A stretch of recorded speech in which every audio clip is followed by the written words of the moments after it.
अरबी मालिक ने 2 करोड़ की ऑफर की। मैं शादीशुदा थी मगर 2 करोड़ का सुनकर मेरी नीयत बदलने लगी। अरबी मालिक से 10 दिन की मोहलत मांगी और सोचने लगी, क्योंकि इतनी रकम सारी जिंदगी नहीं कमा सकती थी, और अरबी की ऑफर कबूल कर ली।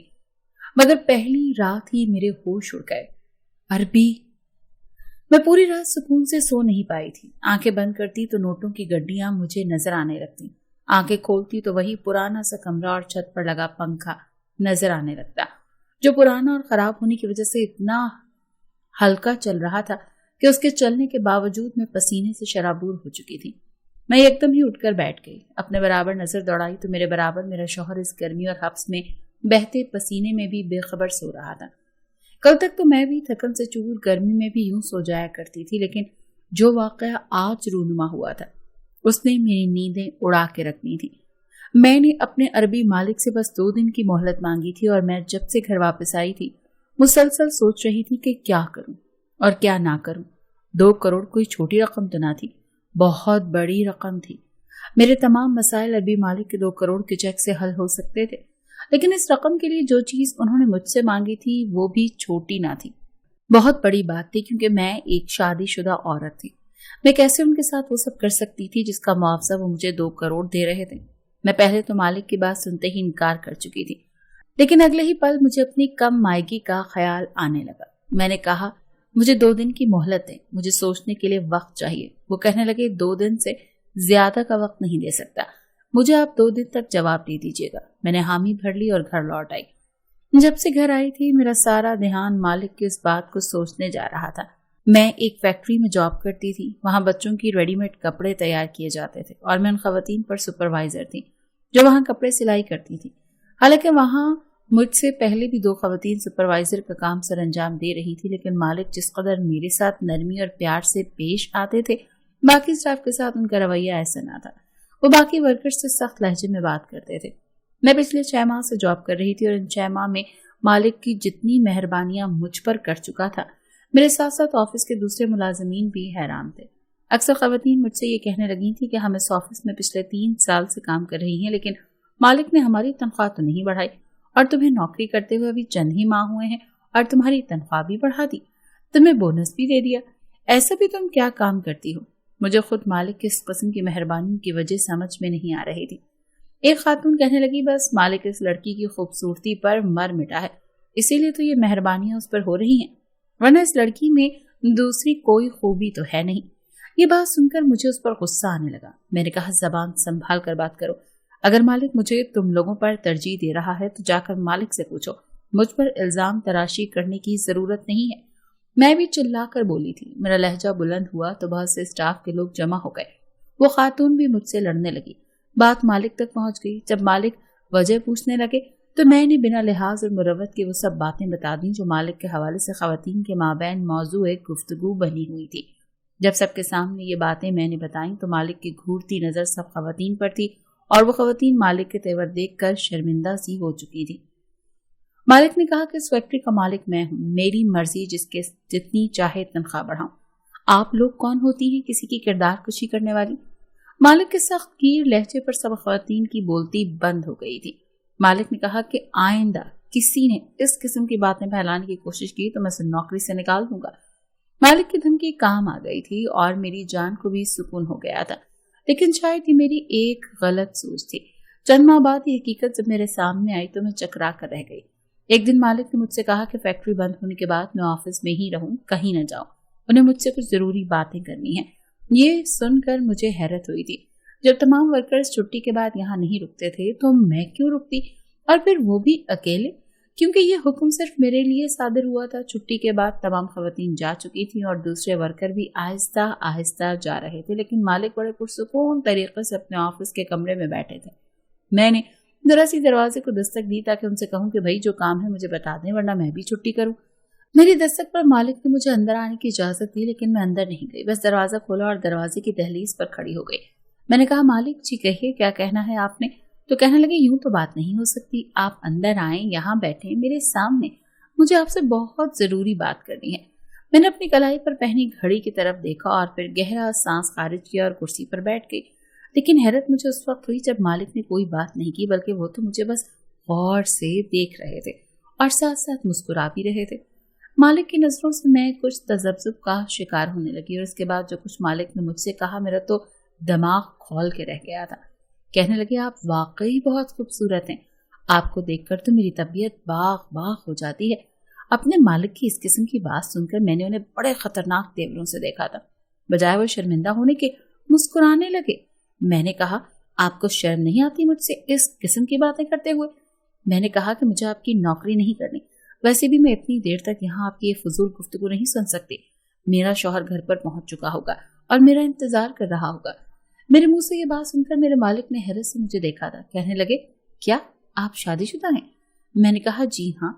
मैंने देखा कि ये सुनकर मेरे मालिक का चेहरा मुतगय्यर सा हो गया। वो खामोश हो गया, लेकिन कुछ देर के बाद पूछने लगा कि अगर आपका शौहर है और जॉब करता है तो फिर आप नौकरी क्यों कर रही हैं?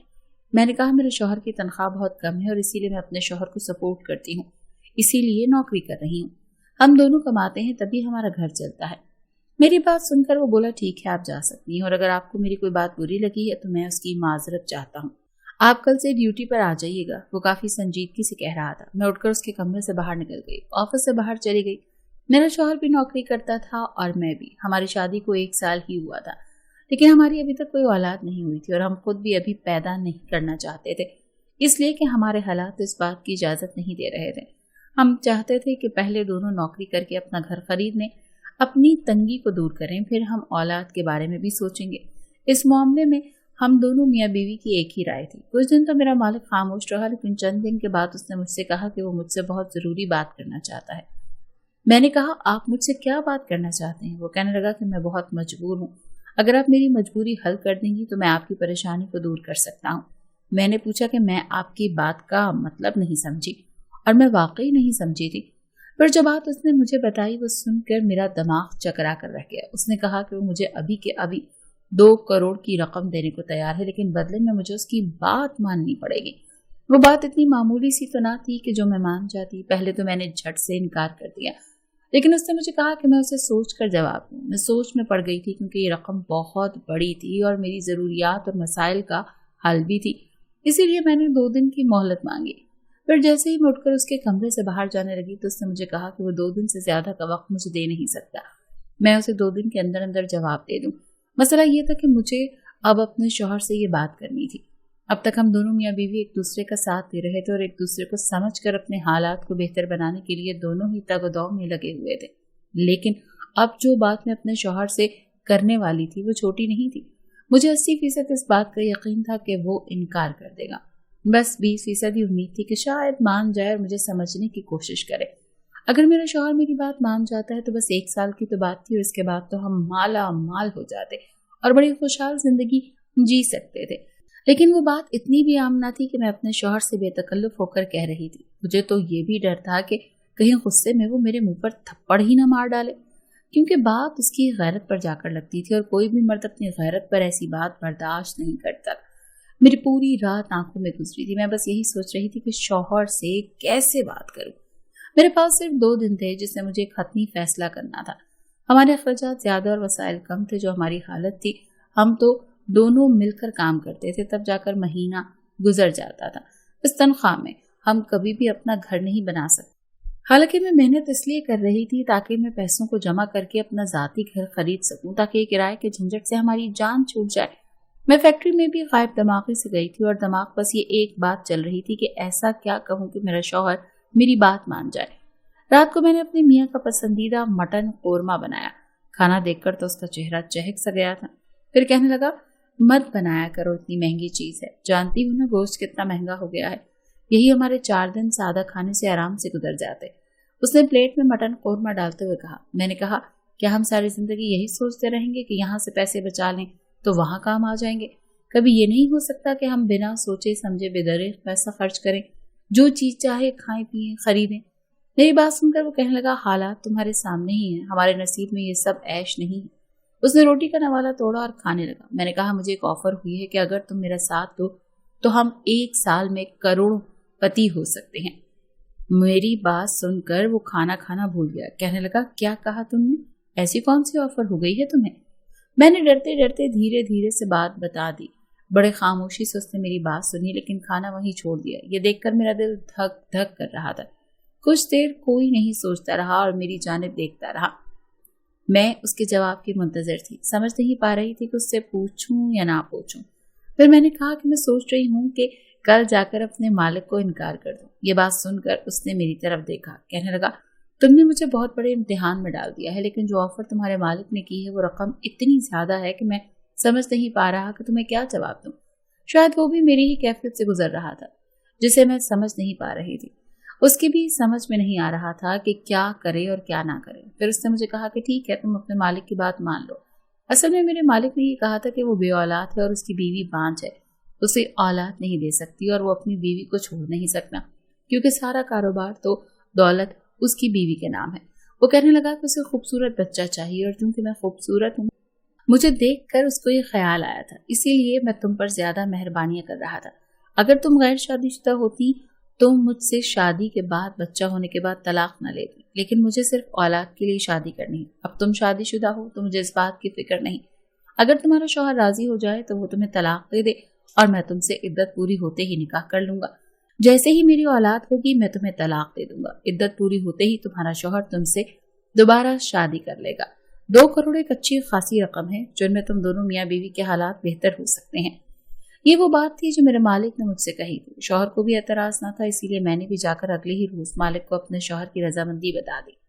پھر ایسا ہی ہوا تھا، میرے شوہر نے مجھے طلاق دے دی اور عدت ختم ہوتے ہی مالک نے مجھ سے شادی کر لی۔ اس دوران مالک مجھے اپنے گھر لے گیا۔ اس کی بیوی بہت خوبصورت تھی، لیکن مجھے دیکھ کر اپنے چہرے کا رخ غصے سے بدل لیتی تھی۔ وہ مجھے مجبوراً برداشت کر رہی تھی اور مجھے بھی مالک سے محبت نہیں تھی۔ میرا مقصد بھی صرف پیسے کا حصول تھا۔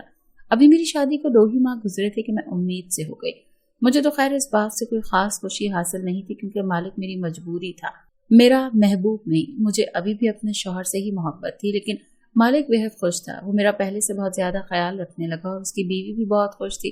وہ میرے کھانے پینے کا بہت خیال رکھتی تھی، خود مجھے اپنے سامنے جوس پلاتی، کبھی دودھ پلاتی، میری دوائیں مجھے وقت پر دیتی، تو دن مہینے گن گن کر گزار رہی تھی تاکہ جلد از جلد بچہ ہو اور میری جان چھوٹے، مجھے پیسے ملے اور میں اپنی زندگی عیاشی سے اپنے شوہر کے ساتھ گزاروں اور پھر اپنے شوہر سے بچے پیدا کروں۔ جب بھی میں اپنے شوہر کو فون کرتی وہ بے حد اداس سا ہو جاتا، کہنے لگتا میں نے تمہیں کہہ تو دیا تھا لیکن مجھ سے غم سہا نہیں جا رہا۔ مجھے احساس ہو رہا ہے کہ یہ کوئی معمولی سی بات ہرگز نہ تھی۔ میں اسے کہتی جواد اب تو بہت کم وقت رہ گیا، تم کیوں دل برا کر رہے ہو؟ بس چند مہینے کی تو بات ہے، جیسے ہی بچہ ہوگا مالک مجھے طلاق دے دے گا اور عدت پوری ہوتے ہی ہم دوبارہ سے نکاح کر لیں گے اور ہماری زندگی کی تمام مشکلات دور ہو جائیں گی۔ ہم بہت خوبصورت سا گھر خریدیں گے جس میں ہر آسائش ہوگی، گاڑی لیں گے، گھومیں گے پھریں گے۔ میری بات سن کر وہ فون بند کر دیا کرتا تھا۔ میری آنکھوں میں تو جیسے خواب سجنے لگے تھے۔ جیسے جیسے وقت گزر رہا تھا 2 کروڑ سے میں نے کہاں کہاں خرچ کرنے ہیں میں یہی سوچتی رہتی تھی۔ پھر وہ وقت بھی آ گیا کہ میرا انتظار ختم ہوا۔ میں نے ایک بیٹے کو جنم دیا تھا۔ بچہ ہوتے ہی میں نے بچہ مالکن کے حوالے کیا اور خود اپنے شوہر کے پاس چلی گئی، لیکن گھر کے دروازے پر دستک دیتے دیتے میرے ہاتھ تھک گئے تھے، لیکن کسی نے دروازہ ہی نہیں کھولا تھا۔ میں نے محلے داروں سے کہا کہ دروازہ توڑ دیں۔ مجھے پتا تھا کہ جواد اس وقت گھر میں ہی ہوتا ہے، کہیں نہیں جاتا، پھر وہ کیوں دروازہ نہیں کھول رہا تھا؟ میرا دل بے حد خوفزدہ تھا۔ محلے داروں نے جیسے ہی دروازہ توڑا تو میرا شوہر صحن میں گرا پڑا تھا۔ میں چیخنا چلانے لگی لیکن بہت دیر ہو چکی تھی، تو شاید میرا غم برداشت نہیں کر پایا اور دنیا سے چل بسا۔ میرے روتے ہوئے 4 دن گزر گئے تھے۔ میرے پاس کوئی راستہ نہیں بچا تھا سوائے اس کے کہ میں مالک کے پاس واپس چلی جاتی، اسے کہتی کہ مجھے وہ سہارا دے کیونکہ میں اس کے بچے کی ماں ہوں۔ لیکن جیسے ہی میں مالک کے گھر پہنچی، مالک بہت خوش تھا، اپنی بیوی کو اپنے ساتھ لگائے بچے کو بھی گود میں اٹھا کر پیار کر رہا تھا۔ مجھے دیکھ کر مسکرانے لگا، کہنے لگا بہت جلدی تھی تمہیں اپنے شوہر کے پاس جانے کی۔ ارے اپنے 2 کروڑ کا چیک تو لیتی جاؤ جس کی خاطر ہم نے یہ سب کیا ہے۔ اس نے جیب سے چیک نکال کر مجھے تھما دیا اور ساتھ میں ایک پیپر بھی، کہنے لگا یہ تمہارا آزادی کا پروانہ ہے، میں نے تمہیں طلاق دے دی ہے، تم جا سکتی ہو۔ یہ سن کر تو میرے دماغ میں دھماکے ہونے لگے تھے۔ پیسے تو آ گئے تھے لیکن میں بے سہارا ہو گئی تھی، تنہا رہ گئی تھی۔ جس کی خاطر میں نے اتنا بڑا قدم اٹھایا نہ تو وہ شوہر رہا تھا اور نہ ہی میں مالک کی زوجیت میں رہی تھی۔ اس لالچ نے مجھ سے ساتھ ہی چھین لیا تھا۔